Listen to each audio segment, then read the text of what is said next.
Warning, the podcast you're about to listen to may contain graphic descriptions of violent acts and injury. Listener discretion is advised. Welcome to the Murder Police Podcast, The Murder of Chelsea Hayes, Part 1.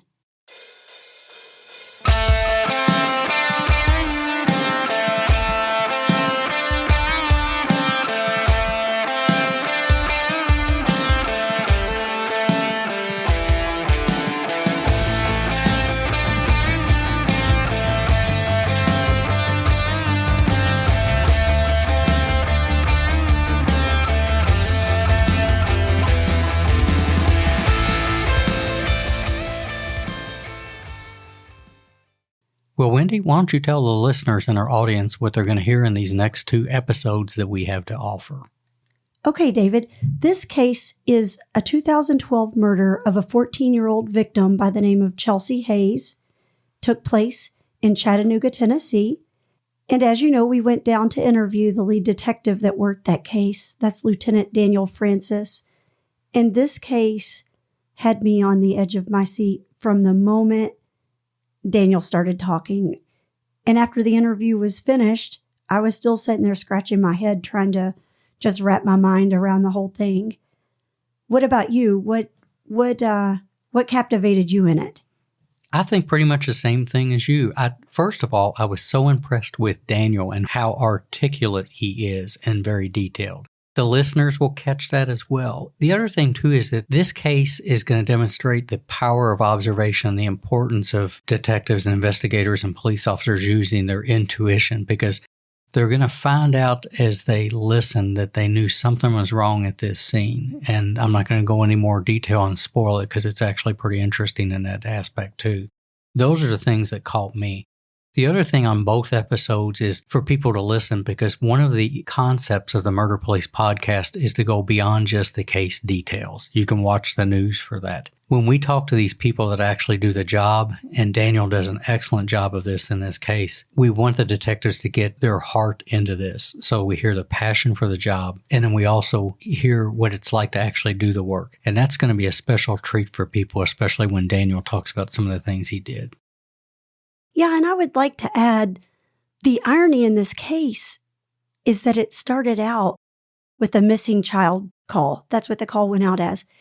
And if our audience has listened to any of our other podcasts, they will learn that the Haley McCone case went out also as a missing child, and then she was subsequently murdered by a serial killer. So there's a lot of similarity in these two. Haley was 13, Chelsea was 14. They both were reported missing. They both were murdered. So, with that being said, I think we should dig right in. Let's go. Today, Murder Police Podcast has come down to Chattanooga to meet with Daniel. Daniel, thank you so much for inviting us down and taking your time to talk with us. Absolutely. Can you tell us a little bit about yourself, Daniel?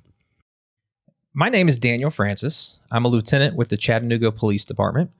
I've served with Chattanooga PD for a little over 14 years at this point.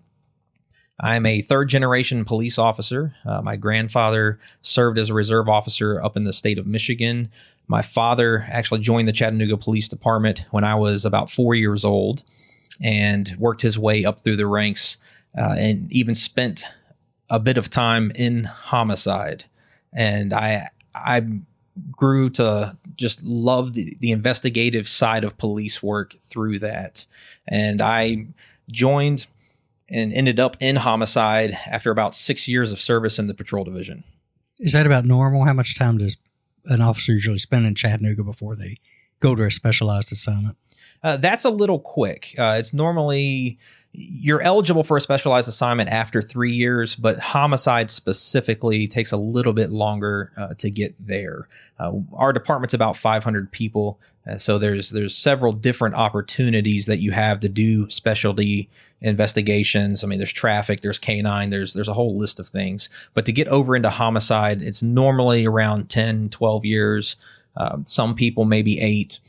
Thankfully, I was able to get in right around the 6-year mark.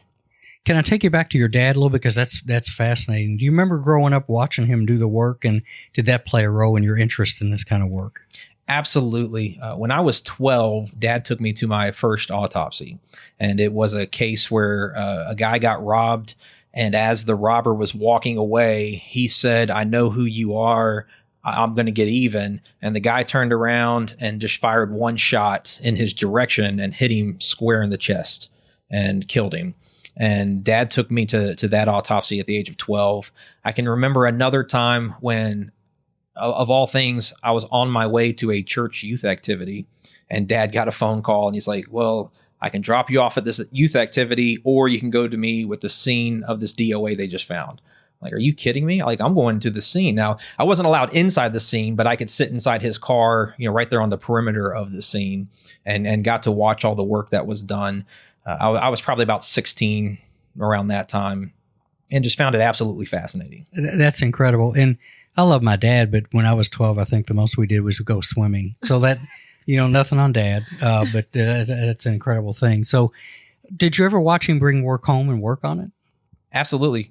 Case files would come home. There were even times when I would go to the office and hang out with him. I can remember not so much when he was in homicide, but when he was on specialty details, if they were having break-ins or things like that. I can remember meeting him out in the field, eating dinner. Kind of just the family would go out and see him because he couldn't always make it home. When he did make it home, like I said, when he was in investigations, he would bring those case files home and go through them. Before he went to homicide, he was in the property crimes division. And so when he was there, he would teach us how to lift fingerprints and how to do all kinds of stuff that most people don't really get to do. And it was just an amazing experience to have that. And it really developed my interest in investigations. So once I got on the police department, it became a goal of mine to get into an investigative unit.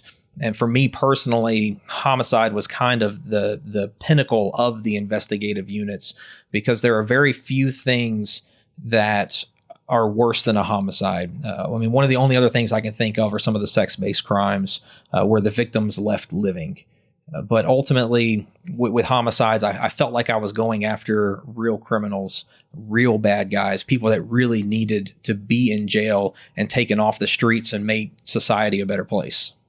That's interesting, because a lot of people don't understand that it's work you actually always take home, literally. And it was that way when I was in my unit. I still remember a quick story about kids in the house is that I was at trial one time, and I had my murder book on a stand, and we were going through the notes and going through an interview, and I flipped a page, and my daughter Brooke had scribbled and doodled for the next 17 pages, which was hard to keep a straight face in trial because it was unicorns and fairies and flowers and things like that. So we do actually bring that home.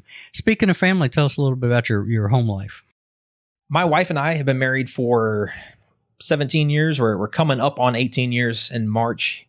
And we have 5 children with a 6th one on the way.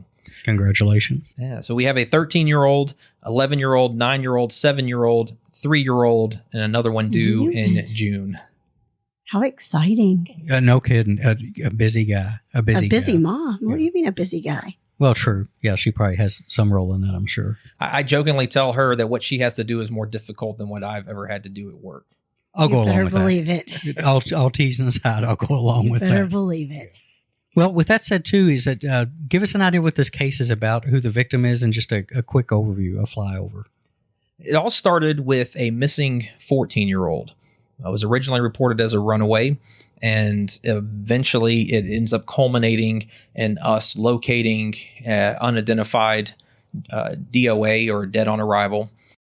The identification process, interviews of the potential suspect and some other people around the case, and then finally with a plea deal for the conviction for the murder of the 14-year-old. Before we get into it, did you notice a lot with yourself as far as your perspective on dealing with a child victim compared to an adult victim? Was it emotionally, is that more challenging for you?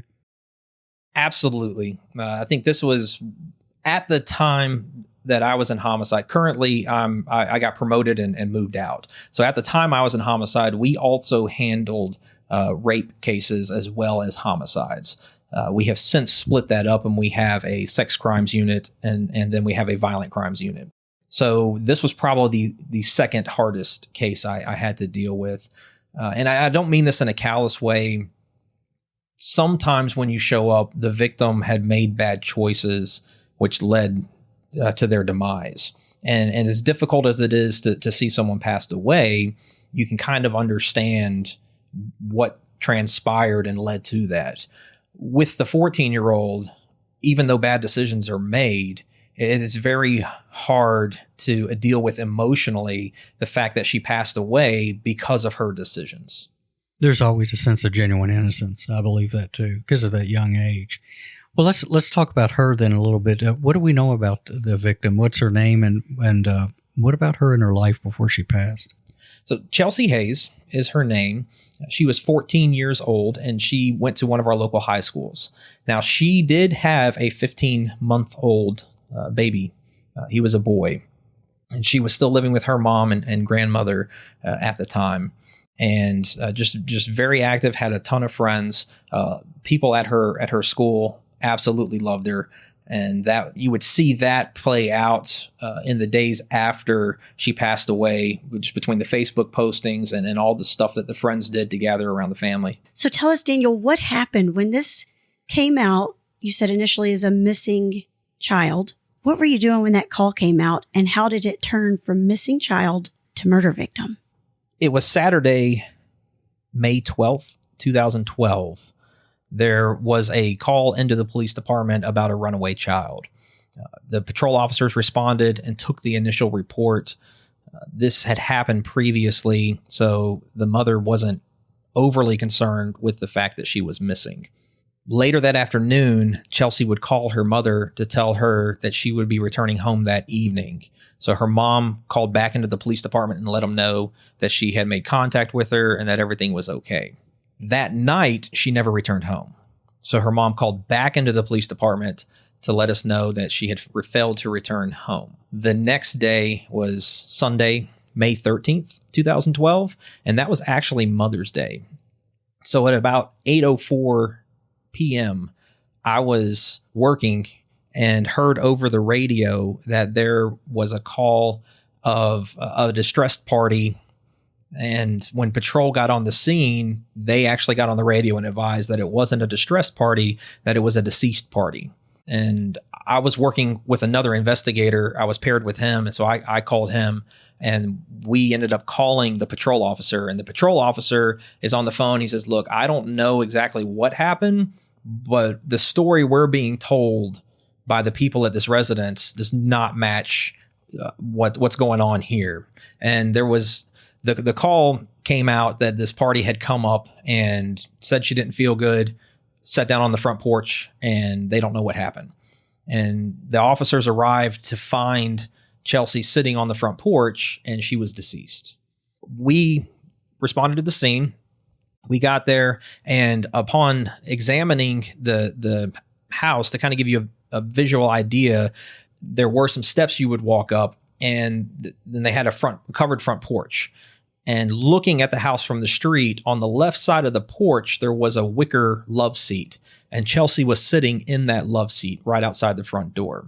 She was sitting in the chair, and she had bruising on her neck and on her cheek, as well as blood running from the corner of her mouth, but the blood was running up toward her forehead. And so it appeared that she had been staged in that chair, because if she was sitting in that chair and passed away, the blood would come out of the corner of her mouth and run down her chin because she was sitting upright. We went inside, and as we entered the residence, there were 3 or 4 boys in the living room, but they were playing video games. And one of those boys that was playing video games was our suspect, Carlos Harrison. So we separated everybody in the house and began to talk to everybody individually to ask them what they knew about what was going on. And I talked to the suspect's mother, and she advised me that this girl, she didn't know who she was, came up, knocked on their door, and had asked her for a cup of water and if she could sit down because she didn't feel well. And there was even a cup of water staged outside by the body as well. She said she came, sat down, and passed away. She didn't know what happened. And at that point, we'd already had everybody separated. I instructed the patrol officer there at the scene to call for additional cars because we were going to transport everybody individually down to the main service center to conduct interviews. What I was being told did not match what the evidence on the front porch was. And it appeared that they had already put some sort of story together about what took place. So from the time we arrived, I wanted to make sure everybody stayed separate so they couldn't collude anymore on their story. And if we were able to kind of chip away at anybody's story and gain more information, I didn't want that shared amongst everybody that was there. So we began to kind of separate people out and take them out the back door. So the front of the house is completely locked down. Nobody's going in and or out the front door at this point. So we took everybody out the back door. There was an alley that ran behind the house, and patrol cars could pull up. We could walk people out, put them in the back of the patrol car, have them transported down to the main service center. And at that point, we'd keep everybody separate inside the service center and conduct interviews. As I went to walk past the suspect's mother again, she put her finger in my chest incredibly hard. She actually bruised my chest, but she mouthed, "I need to talk to you." And so as I took her outside and went to put her in a car, she was seen going outside, with everybody else. She says, "Oh, I forgot my charging cable for my phone. Can you walk me back inside to get my charging cable?" So as we entered the rear of the house, I actually had a small digital recorder, and I turned it on and to capture our conversation. She receives a phone call as we're walking in the house, and she tells the person on the other end of the line, quote, "I ain't lying to this man anymore," end quote. And as I begin to talk to her, she tells me that the story was made up, that the suspect, Carlos, asked her to lie, and he's the one that provided the story. Chelsea did, in fact, come home with Carlos the night before. Said around midnight, between midnight and 2 a.m., sometime in that time frame, Chelsea came home with Carlos. Then she went to bed about 2 a.m., and when she woke up, Chelsea was already deceased and on the front porch. Well, that's a big break early in that, because up to that point, even though you identified Carlos as a suspect, I don't think you all probably had anything other than suspicions that the scene wasn't making sense, I suppose. What would have it looked like if you hadn't learned that? What do you think some of the possibilities of where that case would have been, or if you hadn't had information like that in the beginning?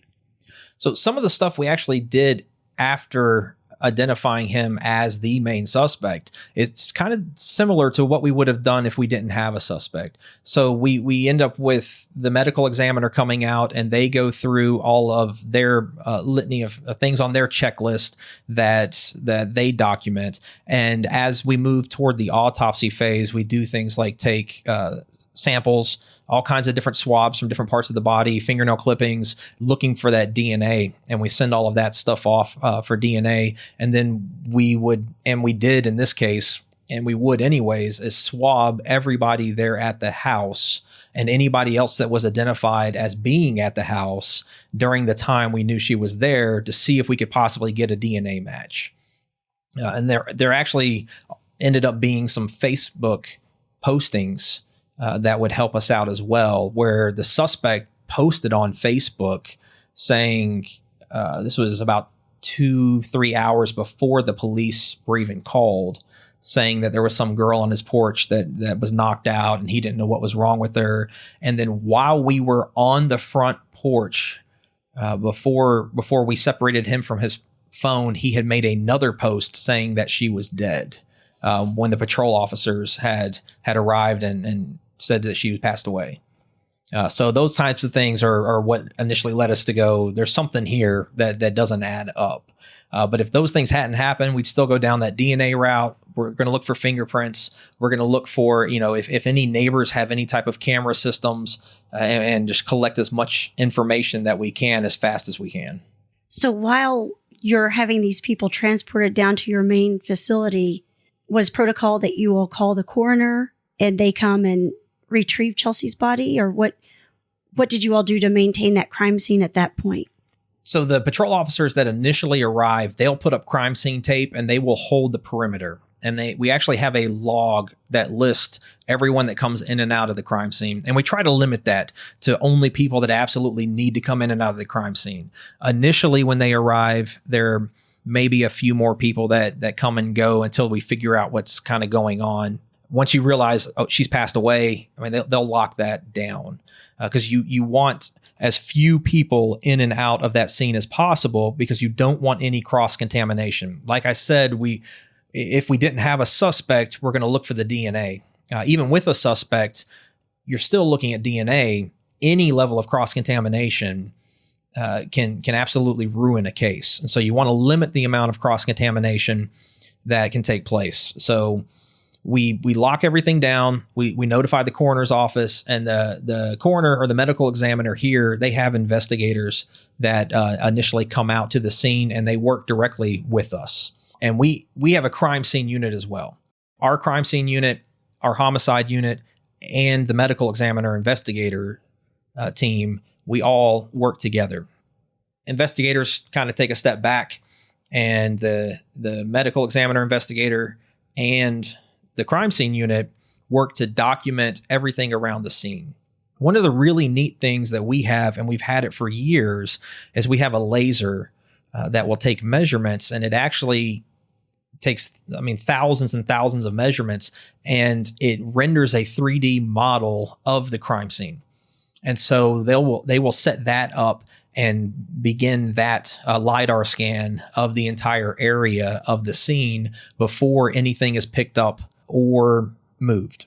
And that can take a little time, but what that does is when we go to court and we go to testify about anything, we can actually put a 3D model of the crime scene the way we found it up for the court to see. And that's immensely valuable. There is something to actual photos, but to be able to render a 3D with exact measurements of where evidence is, where bullet holes are, where shell casings are, or anything like that is pretty neat to see. Much more accurate than a typical crime scene sketch that was done for years. And I'd argue those could take a lot longer than LiDAR could. Yeah. When you all, and that's really impressive. And like you say, it lends to being able to see. Then the pictures, of course, they're helpful, but seeing that in that 3D is really, I'd not heard of that. So that's really, really impressive. That I'll find some examples and I'll put that in the show notes so the listeners can get an idea of what that looks like, because it is pretty fascinating. So when you're out there with Chelsea, the victim, was there blood evidence around? Did you see something of a struggle or of a horrible crime? You mentioned there was blood trailing up, which is indicative of she had been laying down for it to trail up. Did you see any of that evidence, or inside, was there tons of blood in places? No, we did not locate much evidence inside at all. Kind of to back up just a little bit, when we initially arrived, we weren't sure of her identity. We hadn't put two and two together initially of the runaway and the homicide victim. We felt strongly that it could be the runaway, but we didn't know for sure. It wouldn't be till a couple hours later that we would get an actual positive identification on who the victim was. Working from that angle, we were working with an unknown victim. The majority of the evidence we had is just what was on the front porch. Looking inside, the house wasn't incredibly neat, but it didn't look like a major struggle took place. Visually, we couldn't see any blood or anything. And there wasn't a lot of blood on her. It was just one looked like one drop of blood had come from the corner of her mouth and had run up and stopped near the top of her forehead. But you could clearly see the direction of travel on that blood, and it was running up from the position she was in. So the coroner comes, you mentioned that you wouldn't find out for a couple of hours later a positive identity on her. So when you figure out that this is in fact her, what happens at that point? Is your suspect and the other remaining people that was in the household, are they still being interviewed, or what's happening in those back scenes? So we had completed the interviews by the time we make the identification. Once the coroner and everybody's at the scene documenting that, one of the homicide investigators will stay at the scene with them and the crime scene unit, as well as uniformed officers holding the perimeter. At least 2, sometimes 3 more homicide investigators will go back to the main service center in order to conduct the interviews. Had they called her by name, the suspect, Carlos, or his mother? Did they use the name Chelsea, or did they just indicate that they didn't know who she was, despite them finally admitting she had been in the house? So they told us that she mumbled a name, and they thought it could be Chelsea or Chastity, or they weren't exactly sure. They gave us a list of several different names that started with C, but that she had mumbled it before she passed out when she walked up and didn't feel good, is initially what we were told. By the time when we were told that, and we were able to get with missing persons and tell them, hey, we have these possible names, I mean, immediately this is who we believe it is. One of the hindrances in IDing her was the fact that when she left home, she actually left in the middle of the night, and her mom did not know what she was wearing. So when she left home, the next morning, her mom woke up to the sound of the baby crying, and she went into the room to see why the baby was crying and realized that Chelsea had left.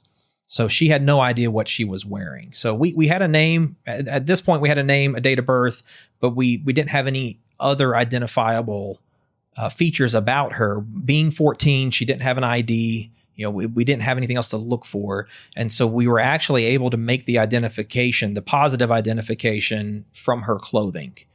We were able to share pictures of her clothing with her family, and they confirmed this is in fact her clothes. These clothes are in fact missing from her bedroom, and that's actually how we made the positive identification. So that's part of the reason when I say we didn't know who she was. We had a really good idea who she was, but I'm really leery to say this is in fact the person until we get that confirmation from the family. And so that took a little bit longer than it does in a normal instance.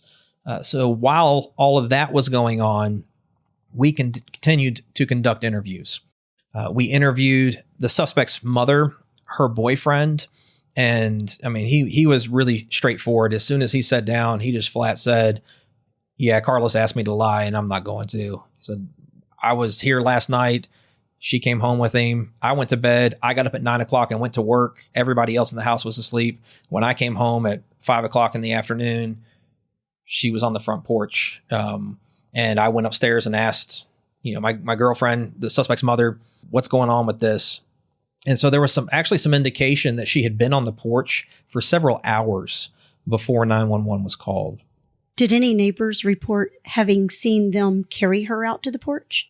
No neighbors reported having seen them carry her. One neighbor across the street during the neighborhood canvass would report just seeing her on the porch. Wasn't sure how she got there and wasn't sure how long she was there, but did remember seeing her there for a while. So because you mentioned that the boyfriend went to work at 9, and I'm guessing she was still in the home at that point. And Yes. Then when he comes home some, hours later at 5 in the afternoon, because that's a pretty brazen thing to do in broad daylight, pack her out and position her there. I guess I would think that many people would see the goings on of that, but in this case, you said it didn't. So you have the people down you're interviewing. Victim's already been identified. Family knows what's going on. And what happens at that point? Well, then we interview the suspect. And as we interview the suspect, he initially gives us the same story that his mother gave us, which was the absolute lie. So we let him continue with that lie all the way through. In many cases, if they're not going to tell me the whole truth, I'd rather them lie to me, because that is just as powerful when it comes to testimony as telling the entire truth. And so we let him finish his lie, and then we confront him and basically tell him, we don't exactly know what happened, but we know that is not what happened. So then he alters his story just a little bit to where, okay, I did in fact bring her home with me. We had consensual sex. She left after sex, came back later the next day, and then died on my porch. And so we kind of challenged him on that story as well. And then he kind of changed his story to, oh, well, okay, she came home with me. We had consensual sex. We woke up the next morning. Everything was fine. I went out, made some breakfast, played some video games, came back and found her dead on the floor. I don't know what happened. I'm like, yeah. And we challenged him on that story again. We're like, yeah, I don't think that's exactly what happened either. And then we actually showed him a picture of her from sitting on the front porch. And he looked away and gave us some expletives and said, okay, I ain't lying no more. This is what happened. I was in East Lake and she came up with a couple other guys. We got to talking. We hit it off. Asked her if she wanted to come home with me. She said yes. We went home. We hung out for a couple of hours. Mom had some friends over. They were watching basketball. Brothers were playing some video games. And everybody went to bed. We went to bed. We had consensual sex. And then I left her and let her sleep in my bedroom by herself. And I went right outside the bedroom door and slept on the couch. And we asked him to clarify if there was anyone else that was with her. He said, no, absolutely not. Was there even a possibility? No, absolutely not. So, but when I came in to the bedroom the next morning, I found her shaking in the floor and didn't know what to do. So I got my 11-year-old brothers and my 8-year-old brother, and we moved her to the front porch and realized we had left some articles of clothing in my room. So we moved her back into my room, put the articles of clothing back on her, moved her back out to the front porch, and left her. And that was his ultimately that was the final version of his testimony, which isn't exactly what we believed happened, but it was pretty close. The Probably as close as you were going to get. Well, it was as close as we were going to get because during the autopsy phase, it was clear that the sex was not consensual. So he ends up getting charged with 3 counts of rape in connection with the murder for 3 different acts that we were able to prove took place because of the evidence gained at the autopsy. Did you attend the autopsy? Yes, I did. Is there anything you can share about that without going into too much graphic detail as to what those charges were based on? It was based on blood evidence, bruising in different areas of the body, and as well as DNA evidence that we were able to collect. She was beat up pretty bad. She had, the medical examiner described it almost like shaken baby syndrome, where there was bleeding all over her brain and her vocal cords were severed from screaming so loud. And she had bruising around her neck and bruising on her cheek. Initially, my initial thought was she was probably strangled. However, the medical examiner listed her cause of death as blunt force trauma from all the bleeding that was on her brain. Any indication of a weapon or a mark, or do you think it was just a open hand or a closed fist or something? Or we never found any indication, and as well as we never found any evidence in the bedroom either.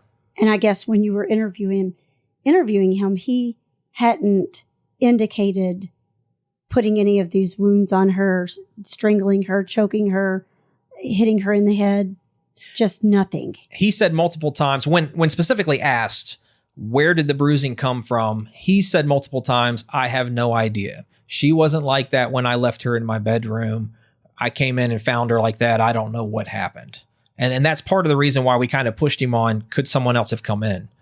And no, absolutely not. And to kind of get back to that DNA, we did collect his DNA out of the victim. So he left DNA behind in the victim. So even the entire part about the sex being consensual, and he even specifically told us it was protected, that he had used a condom, and he told us even how he threw the condom wrapper away and how he threw the condom away, kind of one of those where I flushed it down the toilet, you can't find it type incidents. Even that part of his testimony wasn't true because we collected his semen out of the victim. Wow. And to think that he recruited his younger brothers, some 8 and 11-year-olds, to partake in positioning her, that blows my mind. But aside of that, you mentioned her throat where she had screamed so loud. Did no neighbors or the mom or boyfriend, no one claimed hearing that screaming? Nobody said that they heard anything. And even when confronted with that, they still held to their claim that they didn't hear anything. And there's no other logical reason as to what would cause that injury aside of that. It wasn't strangulation. Now, it was the medical examiner's opinion that it was from screaming. There was also markings in the back of her throat as well from screaming as well. If you scream really, really, really loud, you can actually damage the back of your throat as well as your vocal cords. And she had all of that evidence present. Wow. So do you all make an arrest of him after that interview, or does some time go on before you have enough evidence to make an arrest? Let me jump before we get there too. During the interview, what was his demeanor, and was he just being responsive, or did he ask you all questions? Did you get an impression that he was trying to figure out, was he running counterintelligence on you? Because some of them will do that. Was he inquisitive at all? What was his demeanor? So, like I said, from the time we got to the scene, he was sitting right inside the door playing video games, and so his demeanor was pretty relaxed, pretty nonchalant about the entire thing. And I mean, I can tell you it's the image is seared into my memory. They were playing a basketball game on their PlayStation. I can remember that specifically because when I walked in the house, I just thought, how can you be so callous as to be here playing a video game when there's a 14-year-old passed away on your front porch, not 10 feet from where you're sitting? And that attitude pretty much carried on through the first initial interviews until we showed him the picture of her. When we showed him the picture of her is when his demeanor changed. He let out some expletives and he looked away and he wouldn't even look at the picture anymore. And that's when we got the closest version to the truth that I felt like we were going to get. Did he at any time in that interview say why? I guess I'm just puzzled by this, that if you were, and I know initially he was saying that they just randomly found the girl on the porch, and we know that's not true, but how do you go about just playing a game or even just sitting inside your house if you were to stumble on someone? I think if we were to walk out where we live and find someone on our porch, there would be all kinds of hysteria, and you're screaming and you're freaked out and you're not wanting to get off the phone with dispatch until somebody gets there, because who is this and how in the world did they get there? But to go inside and play a game and everybody's just going on like business as usual, I guess, do they not think that alone would throw up so many red flags? It was very unusual, and that's one of the reasons we felt like the suspect was pretty close to what was going on in proximity, because it was just so unusual, the response to what had happened. And to give you some insight to exactly what you're talking about, she had been put on the front porch hours earlier. It wasn't until the suspect's aunt came by to visit that 911 would get called. The suspect's aunt comes by, and the suspect walks out to the car and says, "Hey, Auntie, you have to see this." And she thought he was referring to some pit bulls. They would breed pit bulls. So she thought, well, maybe their dog had a litter of puppies. She said as soon as she got out of the car and saw Chelsea on the front porch, she knew she was deceased. Hey, you know there's more to the story, so go download the next episode like the true crime fan that you are.